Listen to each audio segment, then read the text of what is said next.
LA teachers are mad about charter school growth. Why won't Democrats acknowledge that? In the first major strike since the U.S. Supreme Court struck a blow to public sector unions last June, more than 30,000 L.A. public school teachers took to the rainy streets Monday to launch the L.A. Teachers Union's first labor stoppage in 30 years. And it's still going on. We know that. There's some people there that are there right now as of the recording of this. It's the seventh major teacher protest over the last year, but unlike their counterparts in Arizona, Oklahoma, and West Virginia, the LA teachers are not striking against austere Republican state legislators. Rather, they are striking against the policies of their Democratic-controlled school district. As the strike enters its second day, I think this was written yesterday, yeah. So the strike enters its third day. The LA Unified School District is keeping schools open for students to attend, including regularly scheduled morning and after-school programs and meal service. District officials also authorized spending $3 million to find substitute instructors, offering to pay them substantially more than K-12 substitutes normally earn. Still, roughly 360,000 students were absent from the nation's second-largest school district on Monday as families pulled their children from school in support of the striking teachers or to shield them from the chaos of an understaffed school. Negotiations between the district and the teachers have dragged slowly. And again, we know what they want nurses in the classroom. They want better facilities. They want to reduce the class size. They want to have 45-plus size classrooms. That's what the leaders of the LA school districts wants to do. And teachers are saying that's too much because it is. But perhaps more notably, the teachers are also striking against school privatization. In December, the union called for a moratorium on the opening of new charter schools, which are publicly funded but privately run. Los Angeles has 224 charter schools, more than any other city in the country. On Tuesday, the union plans to protest outside the charter school offices. The Democratic Party has long straddled an awkward political balancing act between the charter school and labor movements, which both Democratic candidates, which both fund Democratic candidates, but are at war with each other today. Representative Alexandria Ocasio-Cortez was the first Democratic congressional legislator to acknowledge that the teachers are striking over school privatization, joined by Ro Khanna on Tuesday afternoon. Bernie Sanders tweeted last week in support of the striking teachers and linked to a Jacobin article about school privatization. Well, I don't read too much into the fact that people aren't mentioning that part of the protest as much, because they're protesting about a lot of different things. They're protesting striking.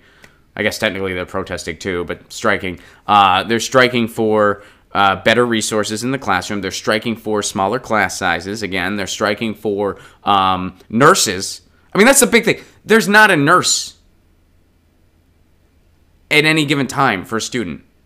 Like that should have been the headline everywhere yesterday. So I do think that this article brings up a compelling point that the Democratic establishment and the neoliberal establishment, which runs California, has long time been an apologist for charter schools. And they're happy to take money from charter schools.